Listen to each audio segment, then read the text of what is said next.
Hey, what's up, everybody? Coffee Conversations with Greg J is on. What's going on? Hope your day's going all right. Hoping everything is in order. Your steps are moving towards success. Yeah, that's what it is. Man, what a week we're having. Well, at Dream Creator Studio, Coffee Conversations, Hannibal Media Group, we are centered on the arts. We're out here advocating for the arts. And as part of that whole, space is this notion of creative placekeeping, creative placemaking. And when you break it down to a science, basically, when you say creative placemaking is the notion that we are forcing certain types of arts institutions into an established neighborhood, arts institutions, museums, studios, creative spaces, arts community. And the critics of that say that, this helps to contribute to gentrification, right? It's all this whole science.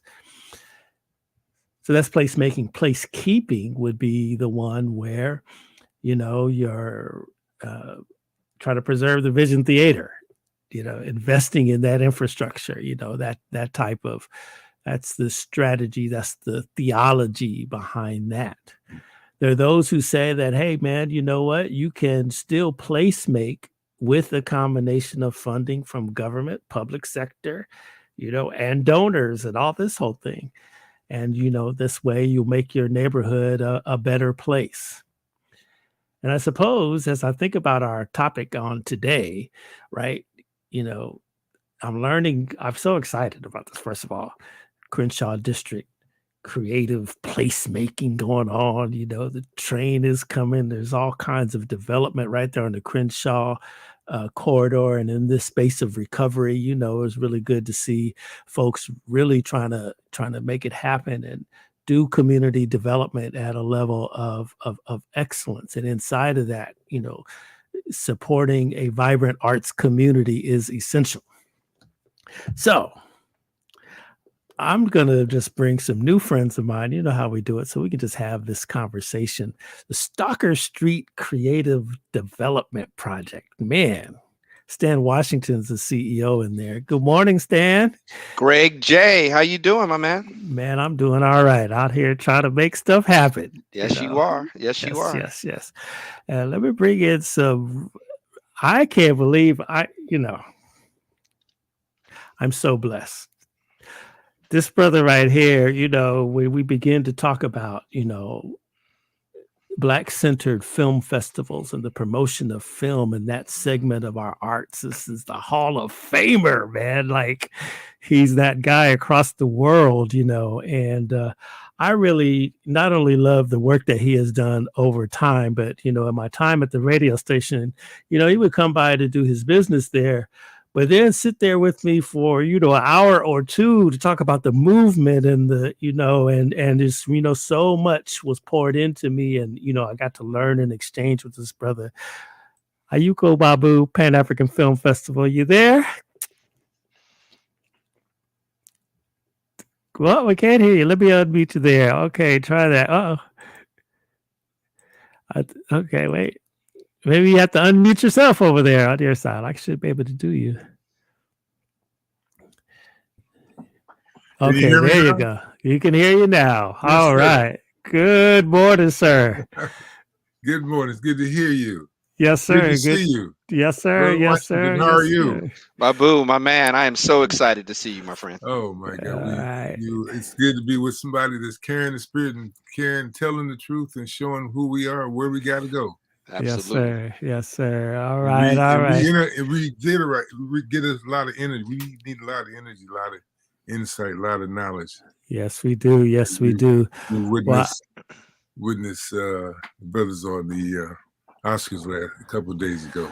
Oh, I want to ask you so much just now. I wanted to bring our other guest. He's there, but he stepped away for a minute. We'll wait for him to come back. But I really, he's another brother that I just enjoy watching, grow and be exceedingly influential in this space of Black film, and that's what's up. That's Gil Robertson. I see he's there, but he'll come back. I share in a minute. We'll bring him in.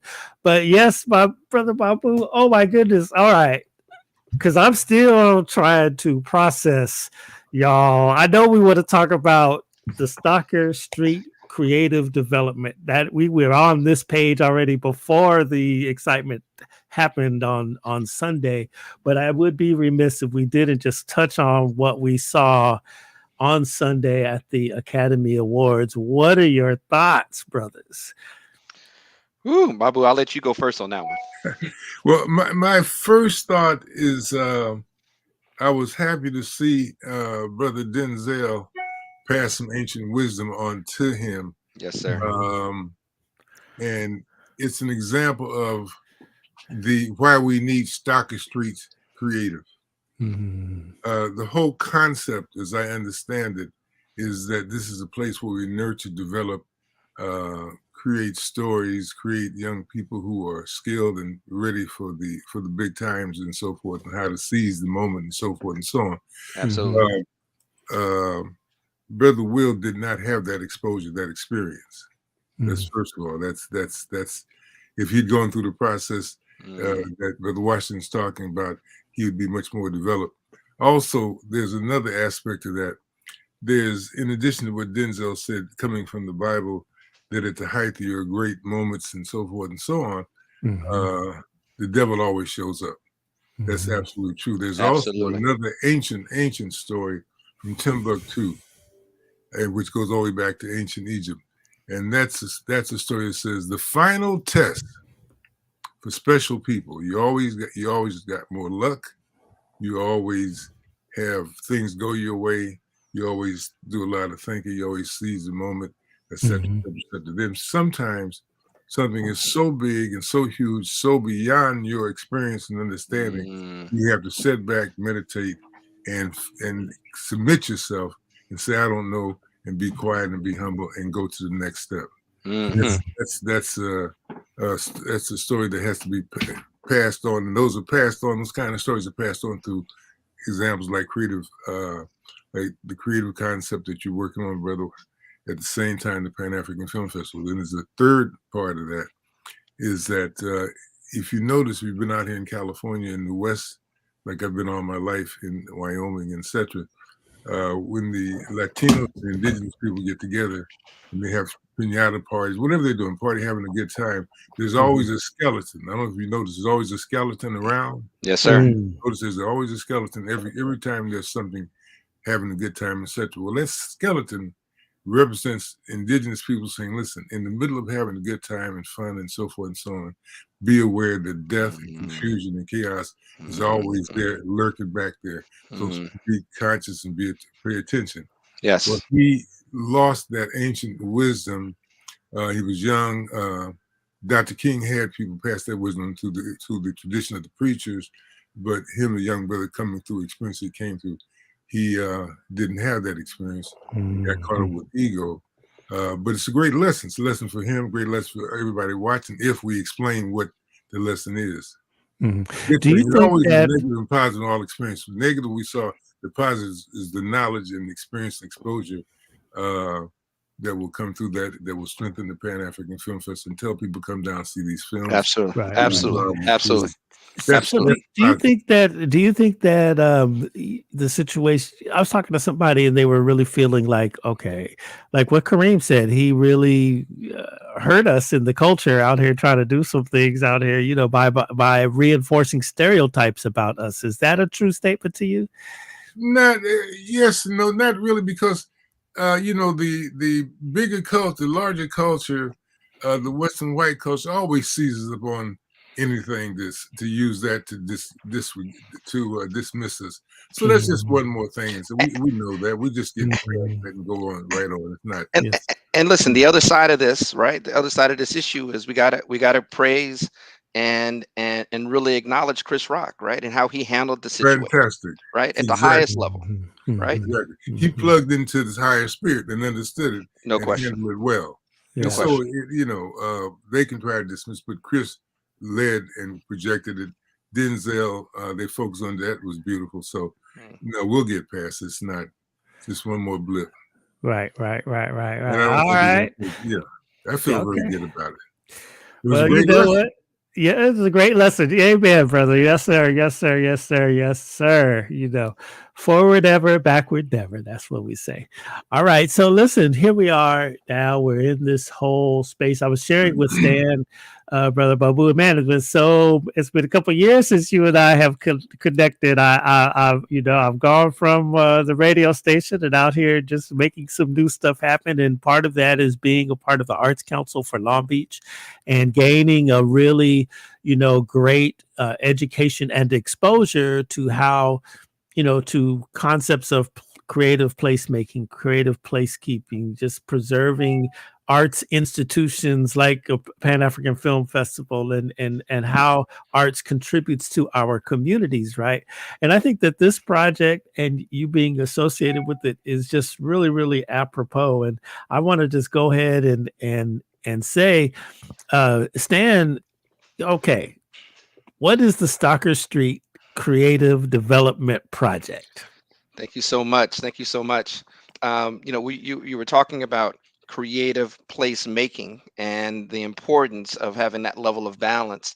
And Stalker Street Creative really is designed, its purpose is to ensure that we have a home for our creative community, right? For all of Mhm, that creative opportunity that exists, that continues to grow.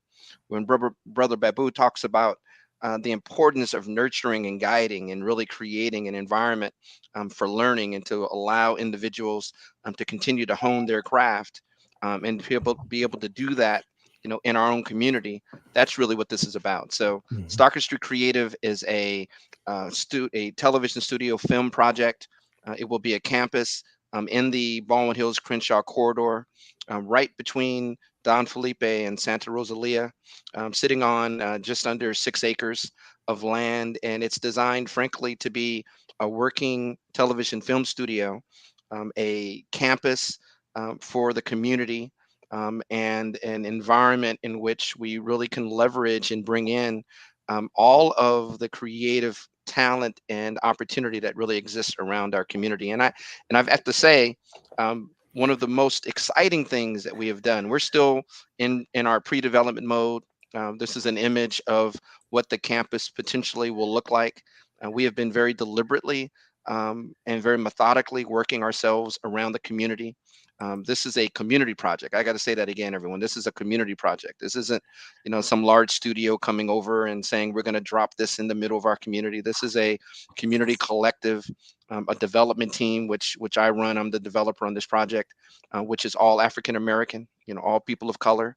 Most of the team resides here in this particular area as well. I live right up the hill from the project, and it is really designed to incubate and support independent filmmaking, independent creativity, and we do want to do that, by finding and developing a good anchor relationship with a studio component, that can help ignite and really drive the economic climate and economic engine that we have, around this community. mhm, But I will mhm, tell you, the most exciting thing that we've done, and it's really um, represents what this project is about, is we are the platinum sponsor this year for the Pan African Film Festival, and I've got to tell you that. And Babu, I know you and I have not had a chance to have this conversation at length, but we intend to be so for the duration. Right, this is what this project is about. We envision it in terms of the way it's designed, to be able to ultimately host festivals and to create symposiums and to be able to do all of the types of things that we really need to be able to do in our community. Most importantly, keeping that commerce and exchange here, right? Keeping that ability to really grow and support ourselves here.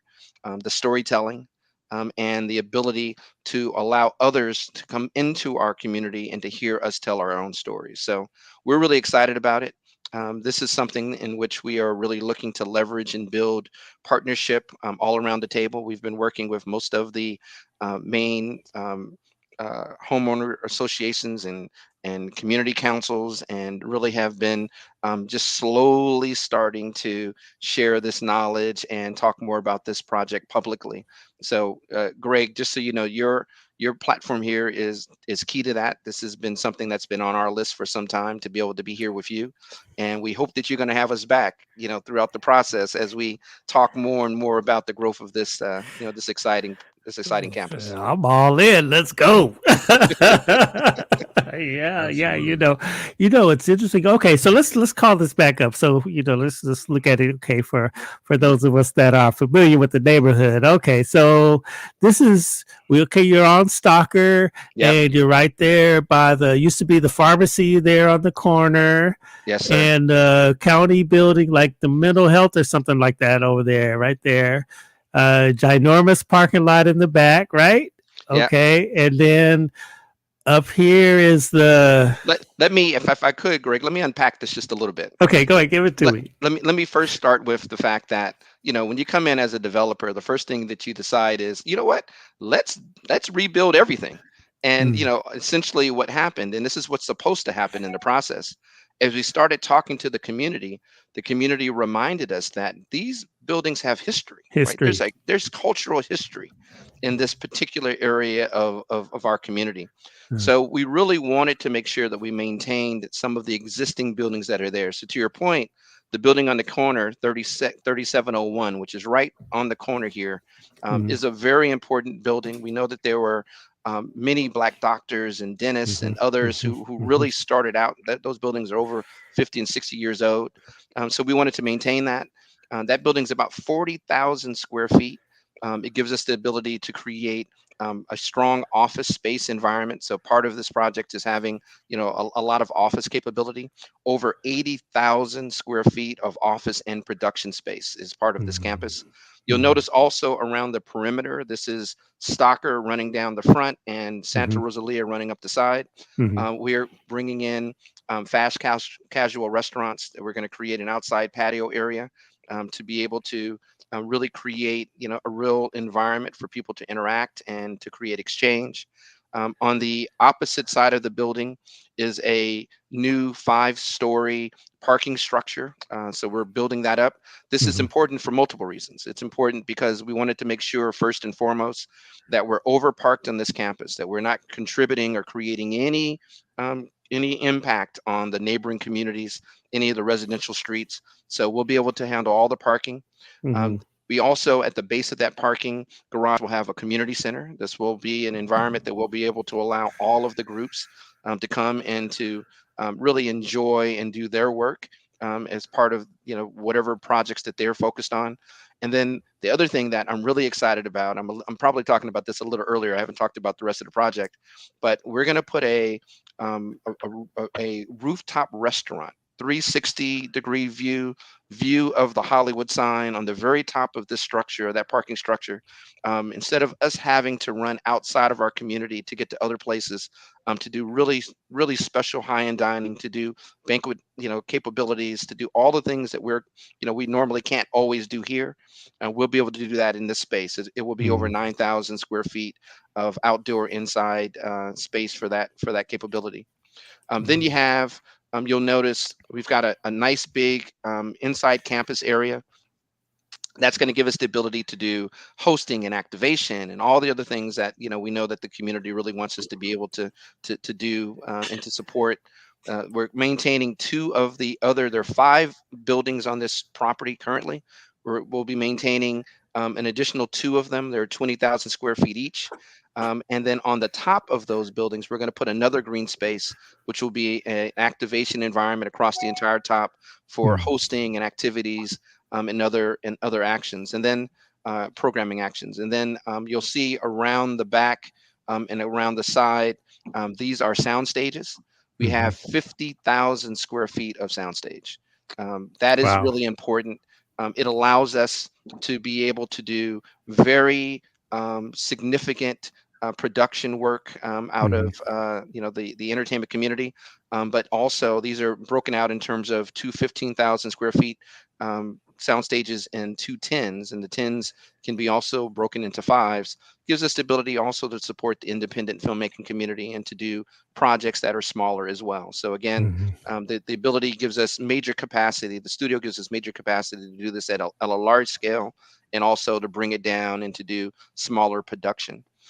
Overall, we envision this campus to be somewhere in the mix of 70-30, 60-40. We're still working out the numbers in terms of its support for independent filmmaking. We want the pendulum to really shift significantly in terms of our ability to support individuals who want to come in and do TV and film production.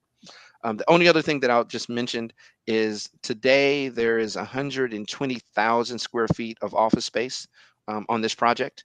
When we complete it, it will be 130,000 square feet. So it's only an incremental 10,000 square feet, which means it's low density. We could have built this out and put a lot of concrete, but the goal really was to create an environment that was beautiful and had a lot of green space and was interactive and allowed people to really come in. And we'll have screening rooms and we'll have other activation areas, and Babu will have environments where people can stand outside or inside and do a lot of hosting and a lot of live activation. So the goal is to create something that is really useful, not just to the creatives coming out of Hollywood and around the world, but to really create an environment that's most useful for us in our community, in an environment where we can build that. So we're really excited about it. This project will be delivered somewhere toward the end of 2024. And we've got a few other surprises that we haven't unveiled yet that we'll be looking for input directly from Greg and Babu and others that we have that we're really going to rely on to give us good feedback to be able to share as well. Yeah, I think this is really, really fantastic and a good opportunity as we evolve, as we recover, as we renew, right? Cultural heritage in our communities. Wow, this is really, really great. Now, Babu, I mean, what does this mean to our community? You've been anchored there in the Crenshaw community with the Pan-African Film Festival. I mean, that's the headquarters, but of course you're global, but Crenshaw community being the headquarters. What does this mean to the creative community? What it means, I'll give you an example. This is building and developing the Stocker Street Creative is part of a long tradition of trying to build institutions in the Black community that nurtures and develops, as Brother was saying. Let me tell you the example. I'll give you two examples why this is so important. Why I'm excited about it is that I'll tell you a story about Sidney Poitier. When Sidney got to New York from the Bahamas, of course, where did he go? He went to Harlem. And walking through Harlem, people come to LA, the Black community come to the Black community and begin to see what's going on and so forth and so on, especially at that time. And he walked past the National Black Theater Organization, which all the major Black actors had their meetings and doing the same thing that Stocker Street was doing, trying to nurture and develop talent. He stopped and observed people, doing skits and so forth and so on, and walked in. Sidney Poitier walked in because it was in Harlem and they were doing that kind of interesting work. And when he began to come around all the time, one of the great actors who was there said, young man, you have everything. You got the look, you got, you can be Sidney Poitier one day. He said, but one thing that you have a big problem with is you got to change your accent. You're still Caribbean. It's not enough African-American, not enough standard American English. So you got to do that. So Sidney had just got, he said, well, how do you do that? How do you change your accent? He said, well, start listening to the radio, listen to Greg Johnson, and listen to all the discs. They teach you how to do that. He did it, learned it, and put it together and became Sidney Poitier. That's an example of what Stocker Street is going to be doing. That's right. So important. The other example of that is one of our opening night films is Remember Me, the Mahalia Jackson story. One of the things that Stocker Street will be doing is to connect all our spirit, from music to oratory to acting, etc., so forth and so on. Now, everybody remembers Dr. King's speech, "I Had a Dream," at the March on Washington. Mm-hmm. Very few people know that he was connected to Mahalia at a deep, deep level. That's right. If you saw Selma, you saw that when he was depressed, he'd call Mahalia's pastor to sing for him. Well, in the middle of his oratory and his great speaking, which happens every Sunday down the street from Stocker Street, down at Bishop Blake's church and the other church, he had heard Mahalia. So in the middle of that speech in March on Washington, she says, "Martin," she shouts out, "Martin, tell him about the dream." That's right. Only Stocker Street can connect that. And he, being a great orator and great soul spirit brother, he immediately took that and started speaking that and took it all away. And that's how it happened. But it can only happen out of that kind of Stocker Street creation. That's what we did all the time. That's right. That's so right. we're excited about it. And Greg, I just want to piggyback on a comment that Babu made too, which is really important. I know I've been emphasizing and talking about television film production, but this is again a campus for all creatives, right? We have there's such a rich environment of talent in our community, from artists and publicists, writers, and just all of the creative arts. So this really is ultimately designed as a project for everyone. And it's one of the things that we always kind of talk about is that there are layers to this, right? There are layers to our community. So we often talk about the community at large and all of the residents, but there is a very vibrant entertainment community that lives within our area as well. And the ability for these individuals to not have to go to other parts of town to hone, enjoy, and to develop their craft is the other piece of this that we think is quite impactful. This is really fantastic. And when you begin to think about the region, right? Okay, so now you have the newly renovated or soon to be complete the Vision Theater, right? Yes, sir. And That's then right. Debbie Allen Dance Academy right there in the community, Lula, Washington, Pan-African Film Festival over in Inglewood, the Beckman Youth Orchestra of Los Angeles. I mean, it's really Miracle Theater. I mean, there's some Nate Holden Performing Arts. I mean, right in the hub, now you're starting to see how rich the cultural creative community really is there. This is really great. Now, I want to ask you, Mr. Washington, I know you are just right now just trying to get the buildings together, but please check on the cable coming in, because now we're doing digital productions, right? Absolutely. And as a veteran of laying live broadcasts out there, I'm gonna let you know that our side of town is a little behind on fiber under the ground. You know what I mean? There's a lot of deficient areas. And so as you're retooling, sir, see if you can make sure your fiber is tight. Listen, I've got good news on two levels. One, that property already had fiber, right? So we are set up today, all ready to go. And secondly, we really are committed to creating a really innovative campus, right? So we wanted to have a major digital capability. Again, particularly to your point, to our community, we want this to be a hub environment. We want this to be an environment where people can come and plug in and do what they need to do, get online. We're going to create a lot of shared space. So the campus is really working. It's not that you have to be in an office. We want to be able to provide open space for individuals to come and really be able to do work and perform as well. So that's a really big piece. We also are going to make this a green space. So we're really going for very significant levels of sustainability to make sure that we're really building it for the future as well. So, overall, the idea is to make sure that we're building something that is built to last, that really accommodates the way our community needs to continue to grow, and then ultimately something that is able to perform at a world level. Let me mention, we're building studios. I shared that we have really a complete African American team, all people of color, from start to finish. Our architectural design team, JGM, Jenkins, Gale, and Martinez, Earl Gale's founder, is our design team. But to make sure, to make absolutely sure we were building this thing correctly so that anyone in the world knew that they can come here, we also went out and hired Gary Baskin. Baskin and Associates is the #1 architectural design firm in the world for major studio development. He's the Wow. one that all the major studios use.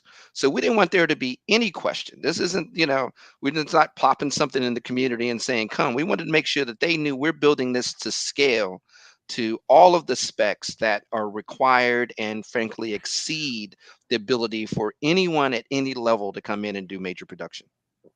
World-class production facility. Absolutely, sir. Mhm, Absolutely. mhm. Wow, that's what's up. Okay, come on, let's get it. Let's go. Which, by the way, it's so important on another level too, is that we have one of the great filmmakers from Ethiopia, Theodros, who did a film called Going to America. Incredible story about immigration and going from Ethiopia by walking through the desert, then to San Diego.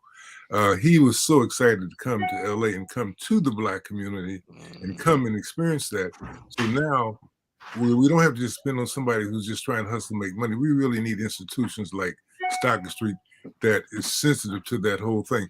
You will attract all kind of filmmakers, all kind of production people from across the world who will then work together because they're looking for these kind of spaces. Absolutely.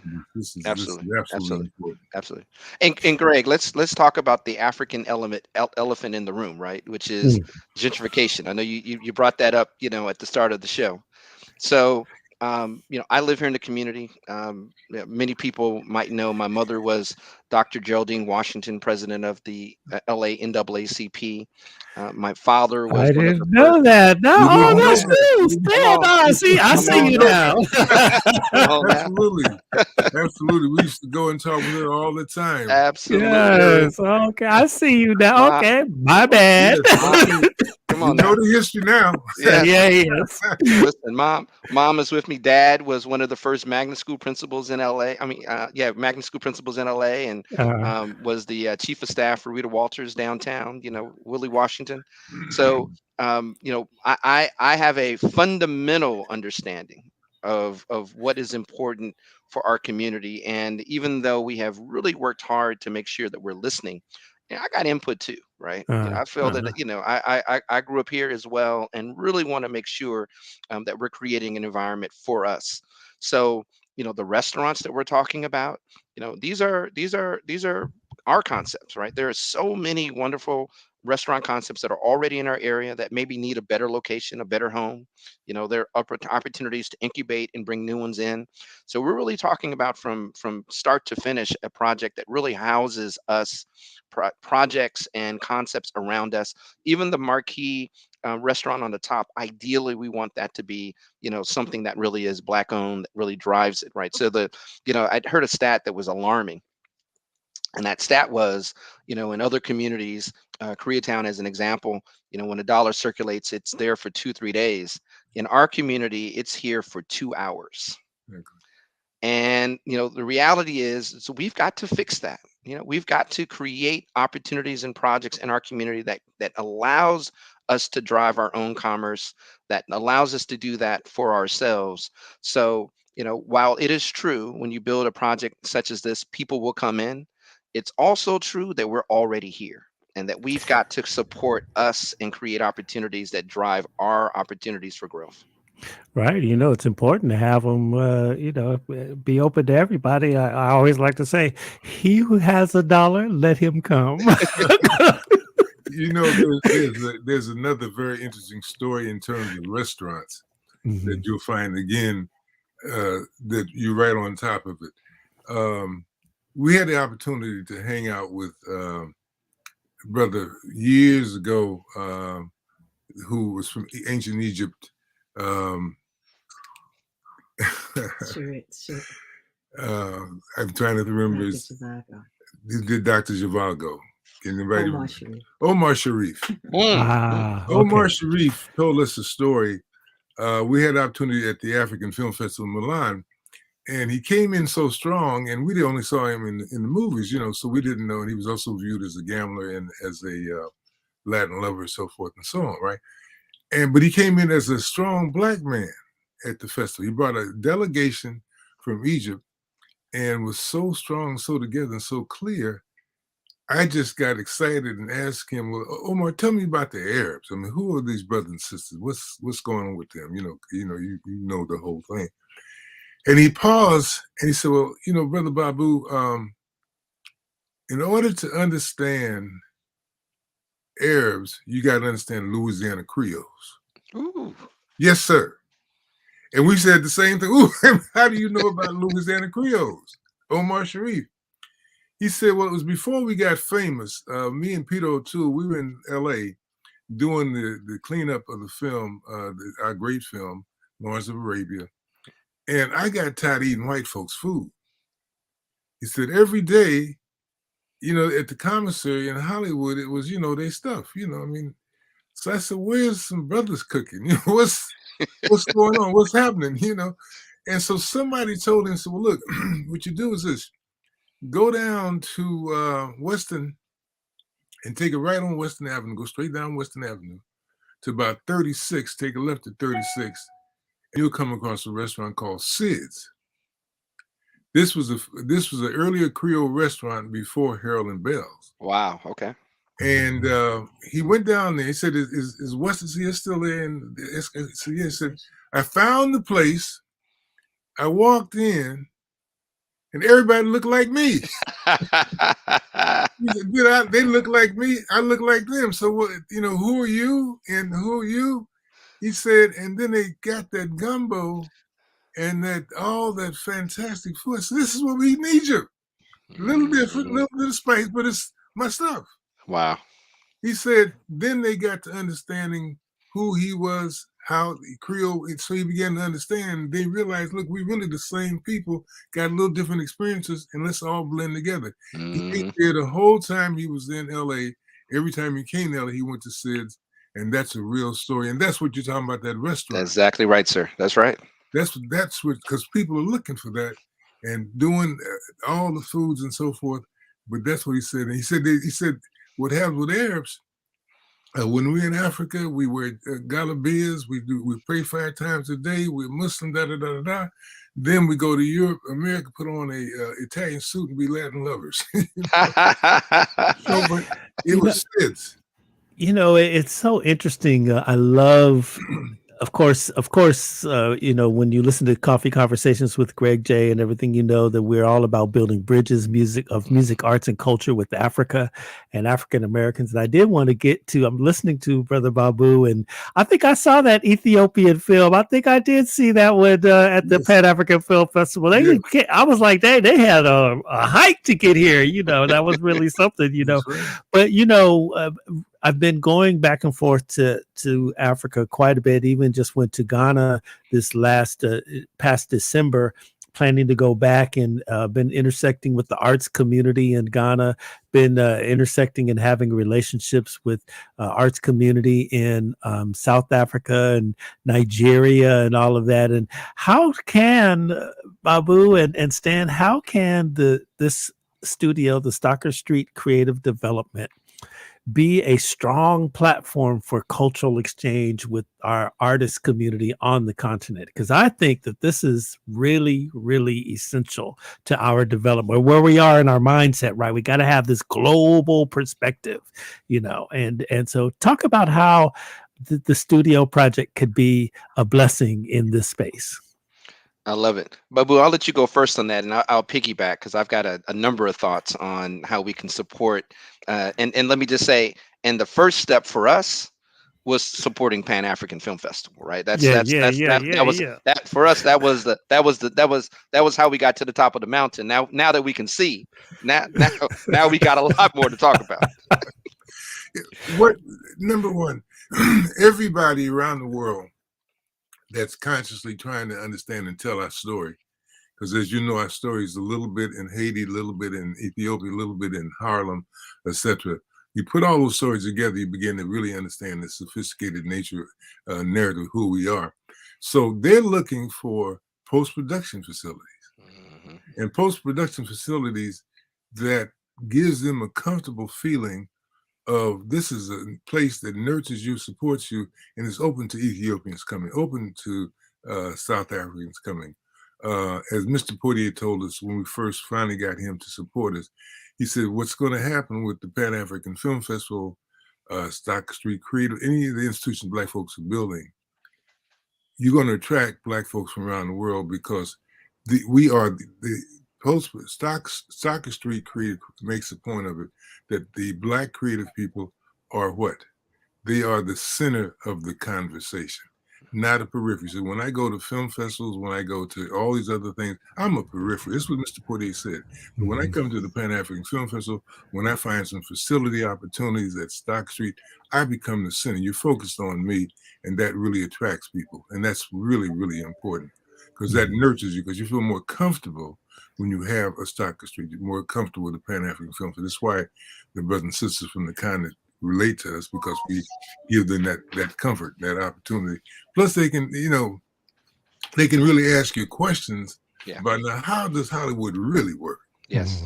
What because we know. I remember in my old sociology, a professor said out at Cal State said, "Look, there's no such thing as a police department. When you talk about organizing and dealing with the police department, there's 5,000 people got jobs.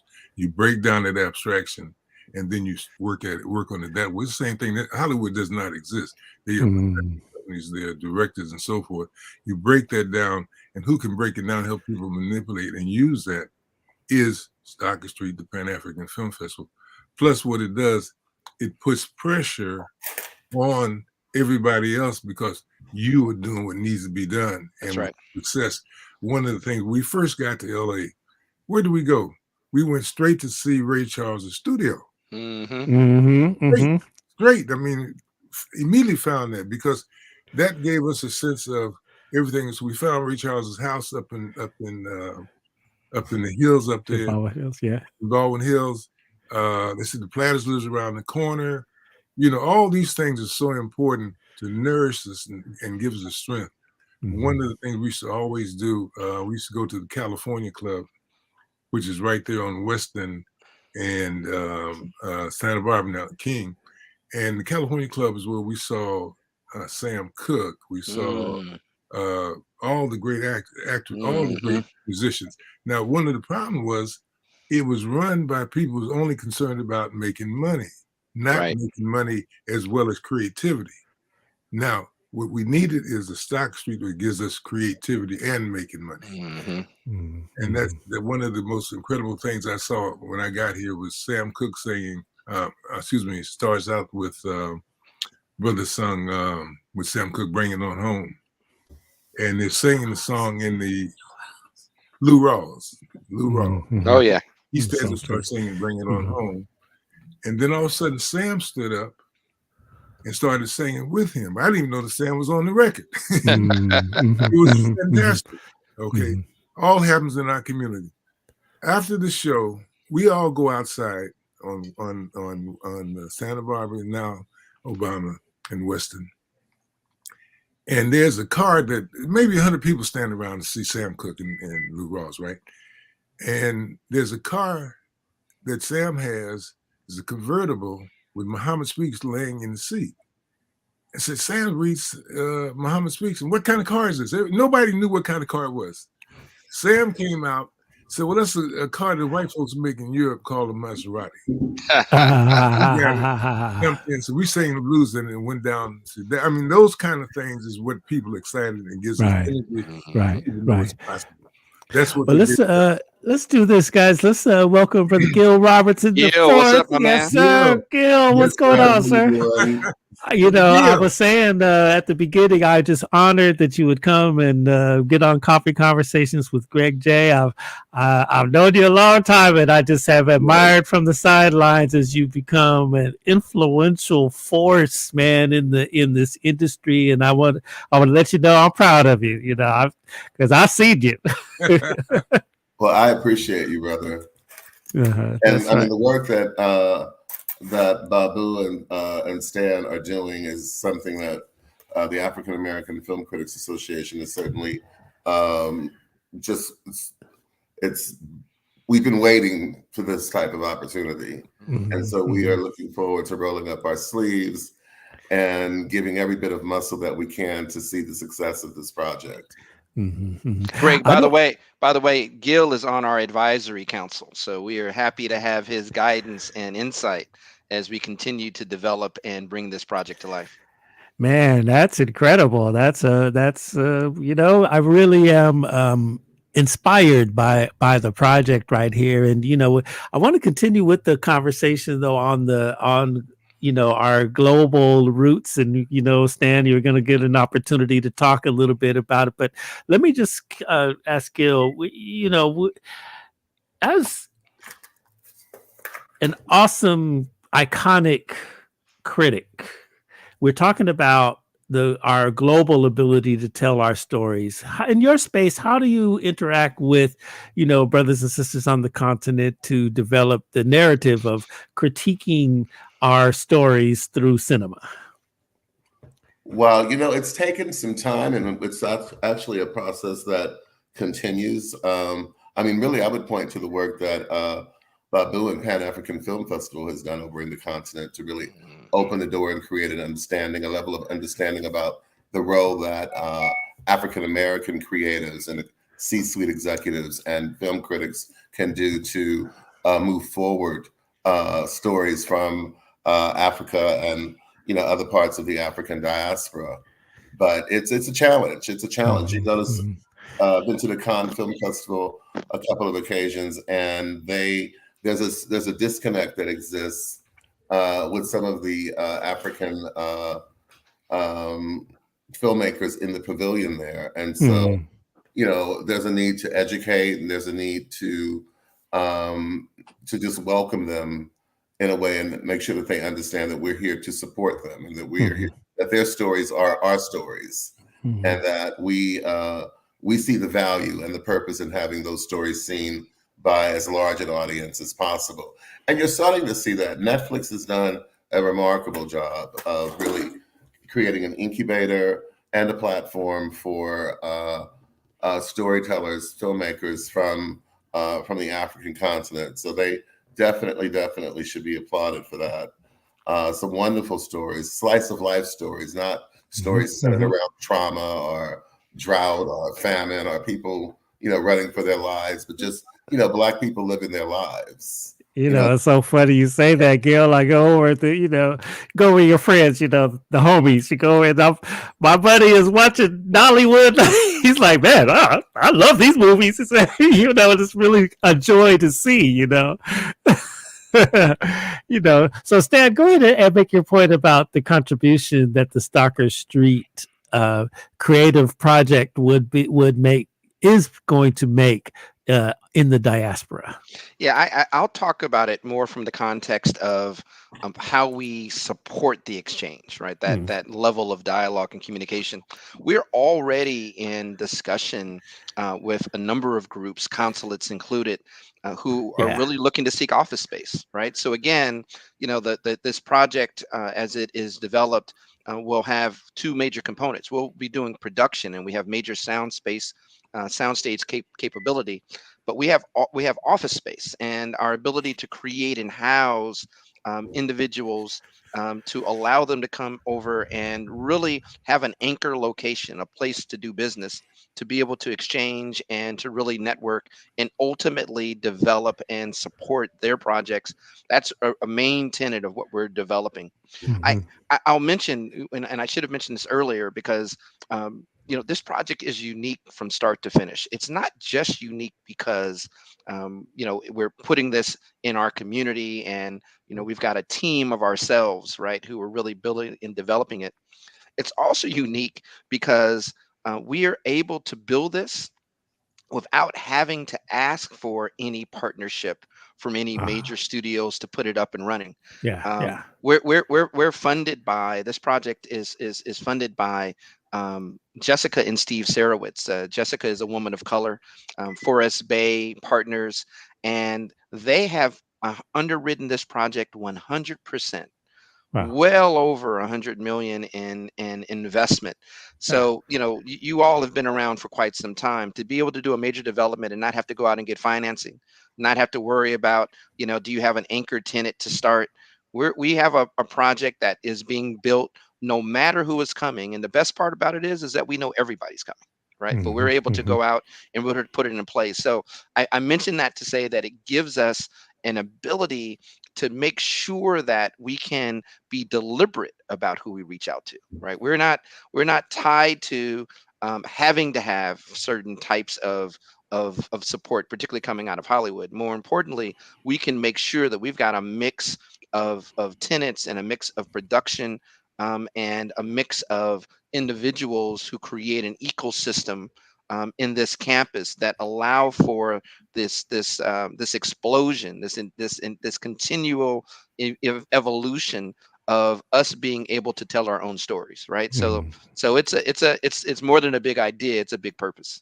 Man, this is incredible. So, all right, so now we sponsoring the opening gala of the Pan-African Film Festival, which is always the bomb, one of the most, one of your must-attend events, right? Certainly in LA, if not the whole black world, folks is flying from all over the world to come to this thing, got to get your African stuff, you know what I mean? You know what it is. Come on, Gil, get with me. Pan-African Film Festival, a lot of fun. When is it there, Brother Babu? We start April the 19th at the DGA. We got a fabulous film called Remember Me, the Mahalia Jackson story. Guys, we're going to all kind of folks around the world that relate to the gospel thing. And of course, she's one of our mystical, spiritual, talents. So we're excited about that. And we're going to be running it from the April the 19th through May the 1st. We also got a great film for all the ball players. It's called The Dream Whisperers. The story, Dick Barnett put this together. The great ball player for the Lakers and for the New York Knicks. He played for Tennessee State. And the story of the all-black team at Tennessee State A&I, which stood for agriculture and industrial at that time. And they won three straight national championships and sent a lot of ball players to the NBA. And he also was a business person in Los Angeles. Him and Dick Griffey had Guys and Dolls, for those who don't remember. Yes, sir. Yes. Crenshaw. So we got a great film with Dick. Fabulous film. All right. That's what's up. Is it PAF.org? Is that the one? PAFF.org, and it's all there. And then you guys are also doing a Pam Grier retrospective, aren't you? Yeah, I think we are. They put a note here, but I can't remember exactly how all of it's going to go. But yeah, there's definitely some pieces of Pam.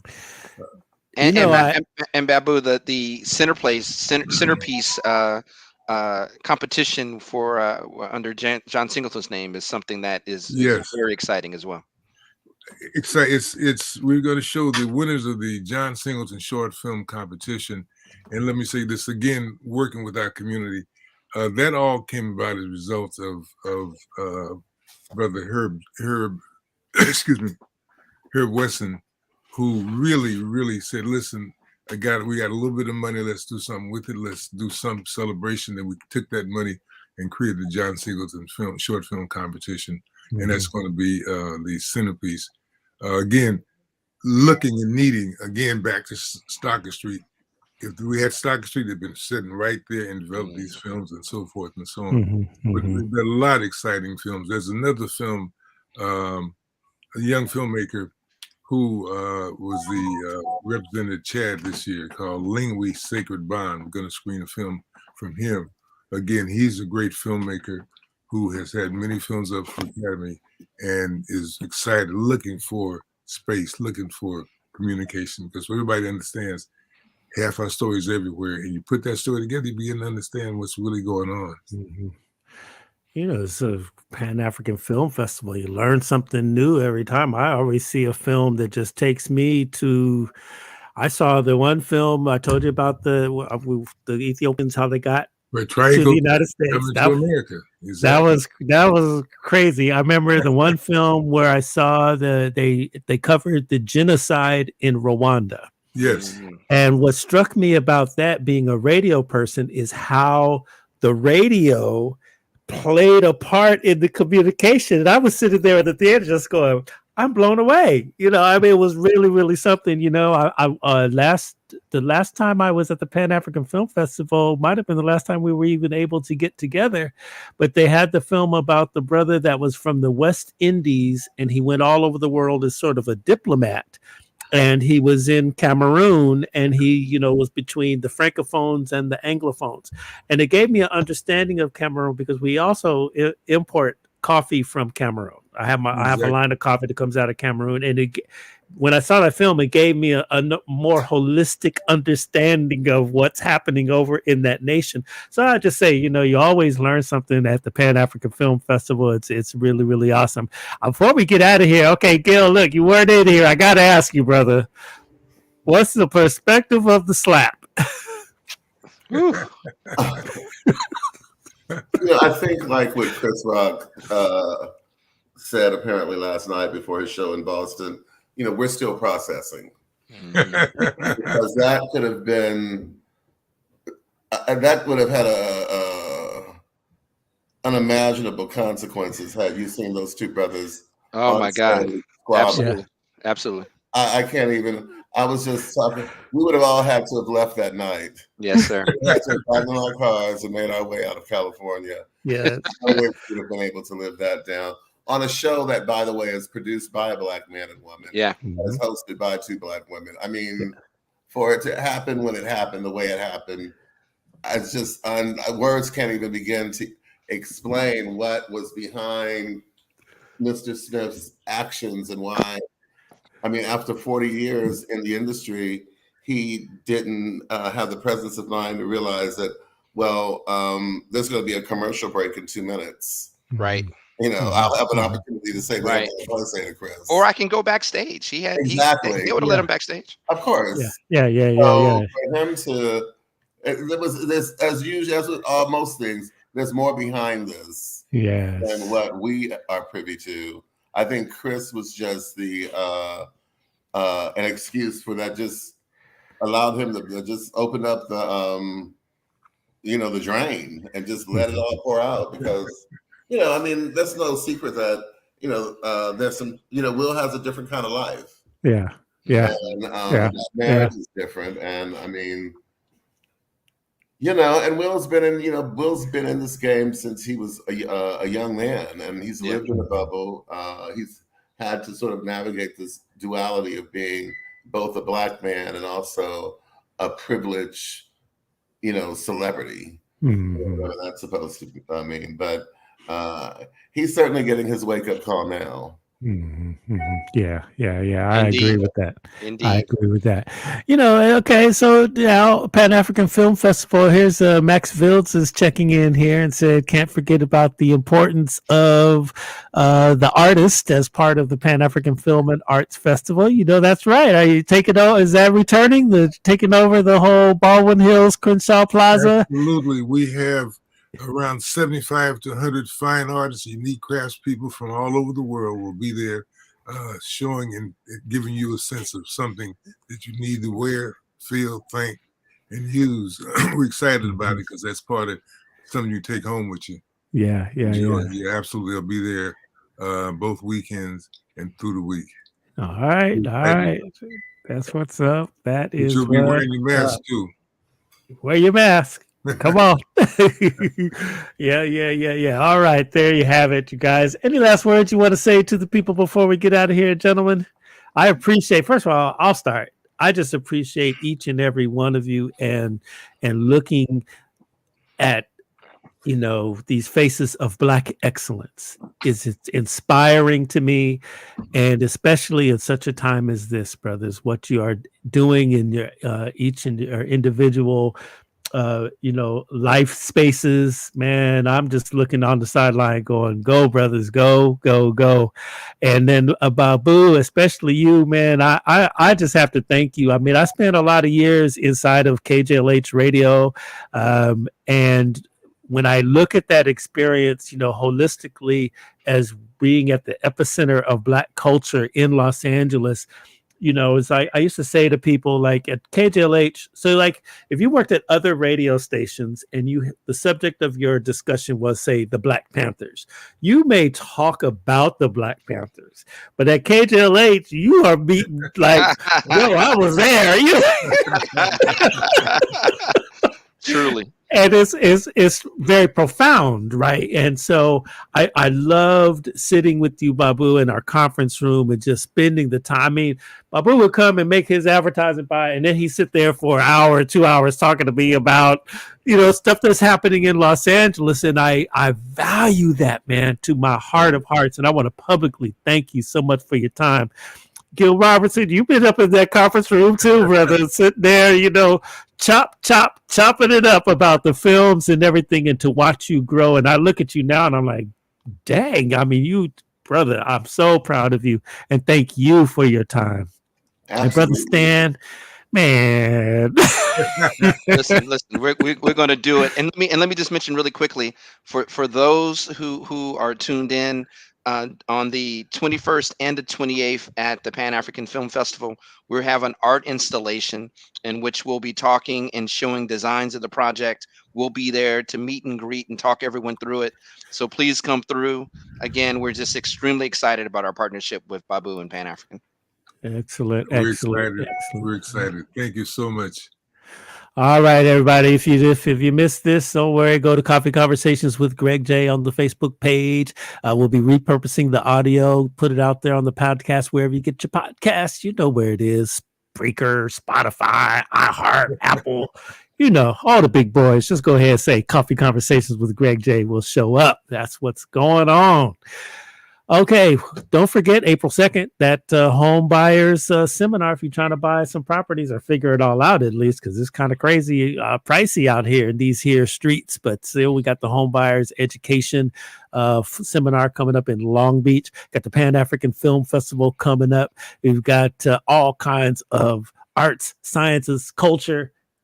BeachCityRadio.com. Find out about it all.